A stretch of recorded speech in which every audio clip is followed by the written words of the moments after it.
In the 1980s, President Ronald Reagan gave a series of speeches basically saying that people of the Earth would unite if faced by an out-of-this-world alien threat. I couldn't help but say to him, just think how easy his task and mine might be in these meetings that we held if suddenly there was a threat to this world from some other species, from another planet, outside in the universe. We'd forget all the little local differences that we have between our countries, and we would find out once and for all that we really are all human beings here on this earth together. In our obsession with antagonisms of the moment, we often forget how much unites all the members of humanity. Perhaps we need some outside universal threat to make us recognize this common bound. I occasionally think how quickly our differences worldwide would vanish if we were facing an alien threat from outside this world. At the time, nobody knew exactly what he meant, but they thought that he meant well. It wasn't until the 1990s when George H.W. Bush started to push the New World Order to the public that people began to understand the unity that Ronald Reagan spoke about. Out of these troubled times, our fifth objective, a new world order, can emerge. We have before us the opportunity to forge for ourselves and for future generations a new world order. When we are successful, and we will be, we have a real chance at this new world order. It is a big idea, a new world order. Such is a world worthy of our children's future. A world in which there is the very real prospect of a new world order.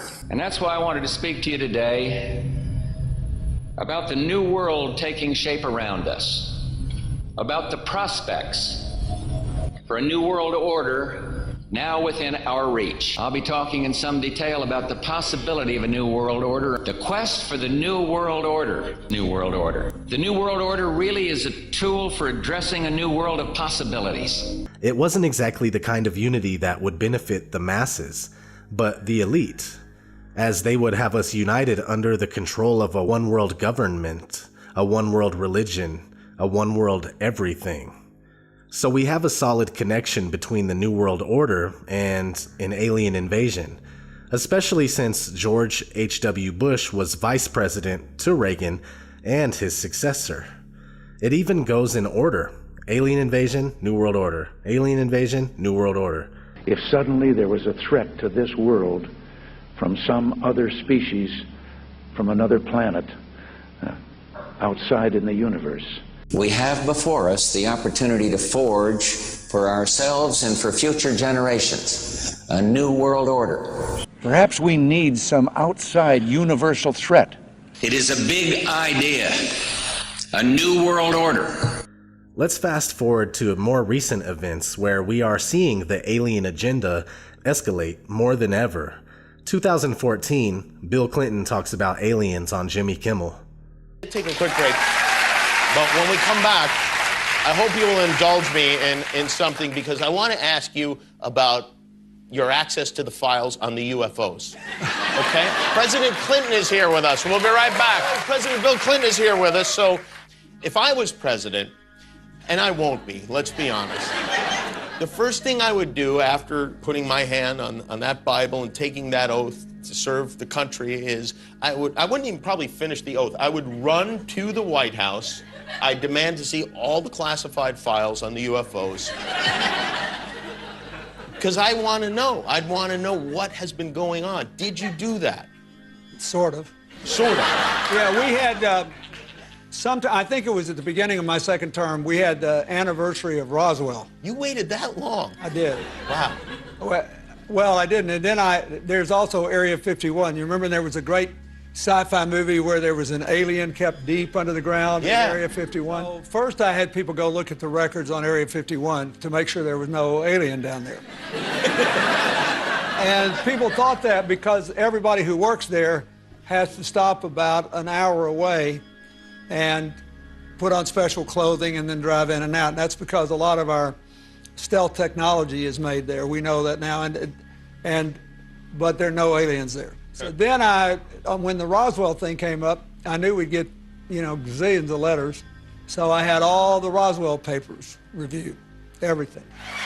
Well, I think, look, what do we know? We know now we live in an ever-expanding universe. We know that there are billions of stars and planets literally out there, and the universe is getting bigger. We know from our fancy telescopes that just in the last 2 years, more than 20 planets have been identified outside our solar system that seem to be far enough away from their suns and dense enough that they might be able to support some form of life. So it makes it increasingly less likely that they might be able to support some form of life. So it makes it increasingly less likely that we're alone. Oh, you're trying to give me a hint that there are aliens. No, I'm trying to tell you I don't know. Oh, you're trying to give me a hint that there are aliens. No, I'm trying to tell you I don't know. Oh. But if we were visited someday, I wouldn't be surprised. I just hope that it's not like Independence Day. Yeah, right. That it's a conflict. Well, now we have friendly Maybe the only way to unite this incredibly divided world of ours. They're out there. We better think of how all the differences among people on Earth would seem small if we felt threatened by a space invader. That's the whole theory of independence. You're right. Everybody gets together and makes nice and, Perhaps we need some outside universal threat. 2015, Barack Obama talks about aliens on Jimmy Kimmel. This is something I feel like, if I was the president, and it's unlikely that that is ever going to happen. You never know. If I was the president... It was unlikely that I was going to be president. The moment I was inaugurated, my hand would it'd still be hot from touching the Bible, and I would immediately race to wherever they have the files about Area 51 and the UFOs, and I go through everything to find out what happened. Right. Did you do that? That's why you will not be president. Because that's the first thing that you would do. It's at the The top aliens of my won't list. let it happen. You reveal all their secrets. They exercise strict control over us. Now, there are a lot of people that are going to examine your facial expressions here, every twitch, everything, and say, and of course, so did you look? Did you see? Did you explore? I can't reveal anything. Oh, really? Because President Clinton said he did go right in, and he did check, and there was nothing. Well, that's what we're instructed to say. All right. 2016, Hillary Clinton talks about aliens on Jimmy Kimmel. When we had your husband, President Clinton, on this show, he said, I asked him about UFOs and Area 51, and if he looked in, because if I was president, that's the first thing I do. I go right into those files and see what was going on. Right. And he said that he did do that. Yes. And that he didn't find anything. Well, I'm gonna do it again. Yeah, why not? Right? And there's a new name. It's unexplained aerial phenomenon. Unexplained aerial phenomenon, really? Yep, UAP. That's the latest nomenclature. I like the old one. I like UFO. I don't know why. Well, I think we can use them interchangeably, but I would like us to go into those files and hopefully make as much of that public as possible. If there's nothing there, let's tell people there's nothing there. What if there is something there? Well, if there is something there, unless it's a threat to national security, I think we ought to share it with the public. Well, what if everybody's all hopped up on medical marijuana and everybody gets paranoid? I would love it. That's why I want more research. If you share it with me, I'll decide what is the best course of action. I really have my ear to the ground. Well, I'm more than happy to do that. In my line of work, you got to keep repeating things over and over and over again for the truth to sink in, to kind of catapult the propaganda.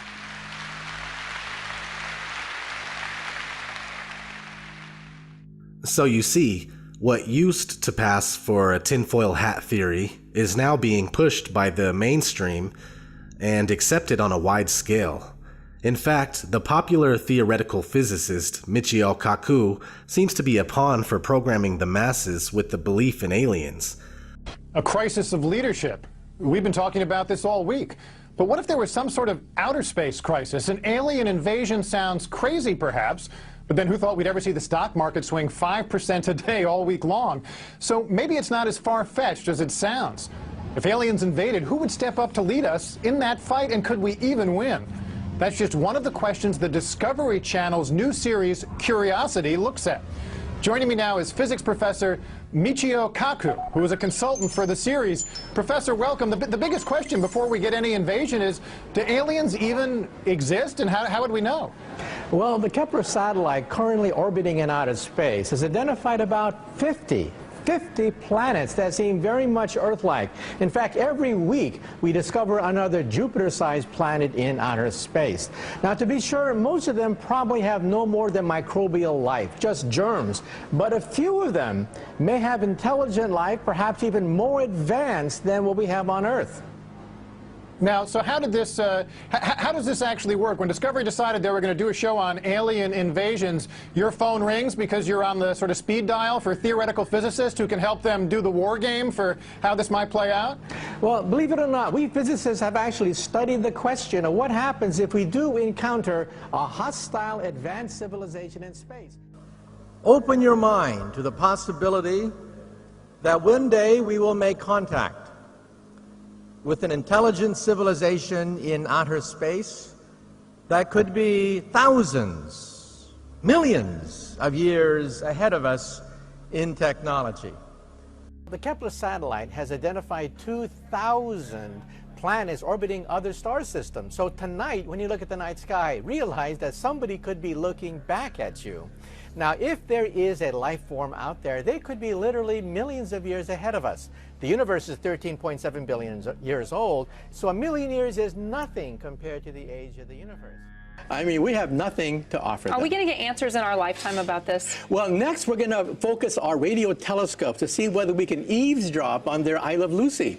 Maybe they too have, Leave It to Beaver and TV shows like that. So we're going to focus our radio efforts now on this star to see whether there's any regular radio emissions from that planet. Oh, it's so exciting. Michio, thank you so much for joining us. Yeah, my pleasure. The big question of, do you think there's intelligent life elsewhere out there? Do you think there is? And if there is, do you think it's visited us before? Well, the big question is there intelligent life on the Earth? And I think not, by looking at the presidential debates.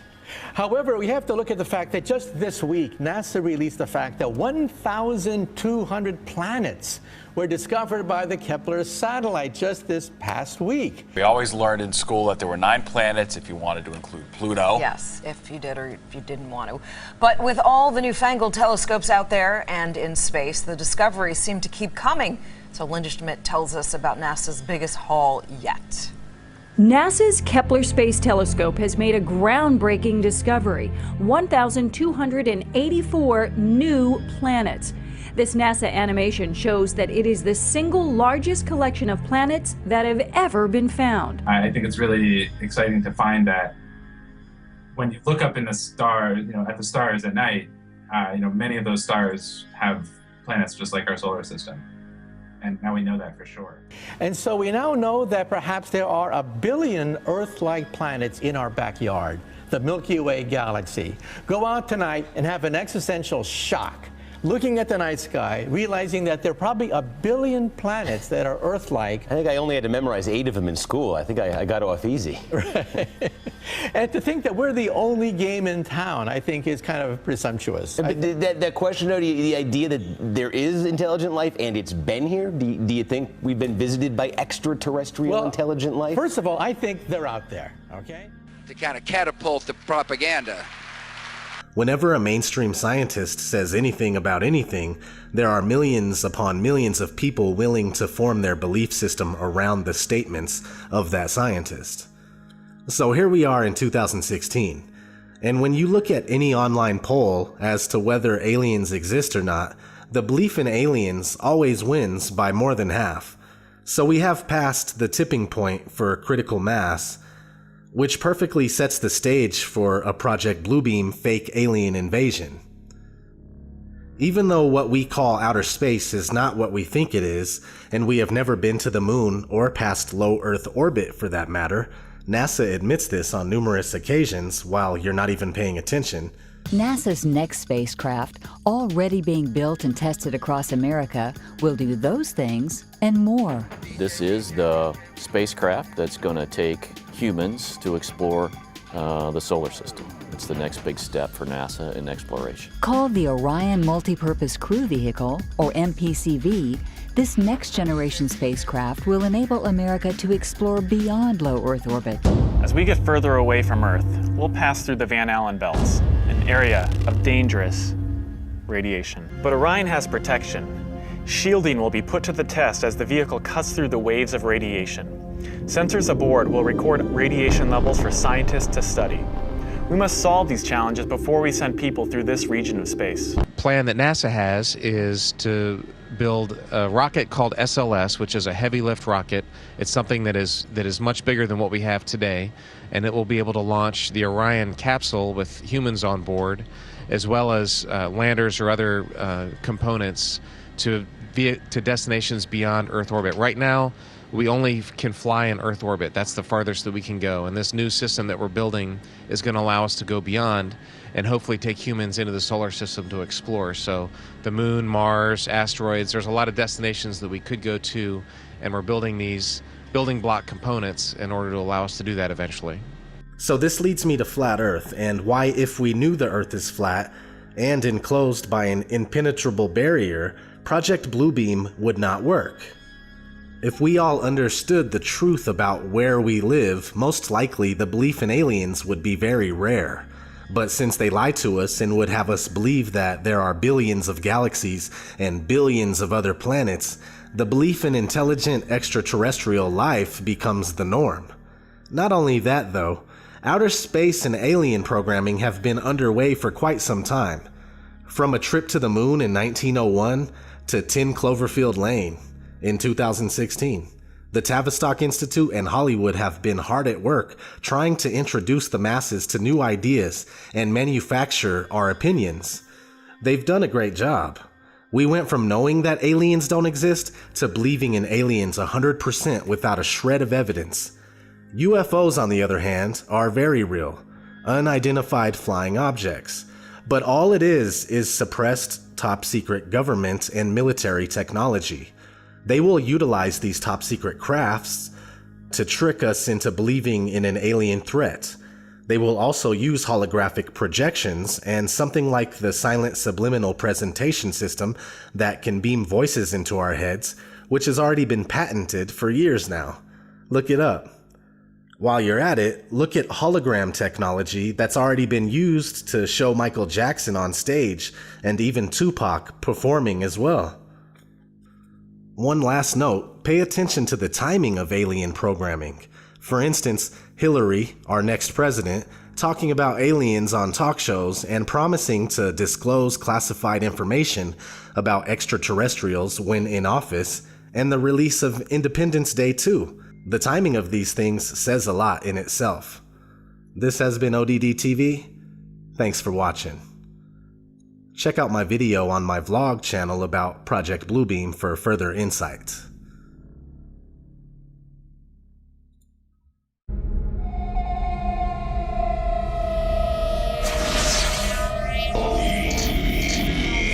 Well, the big question is there intelligent life on the Earth?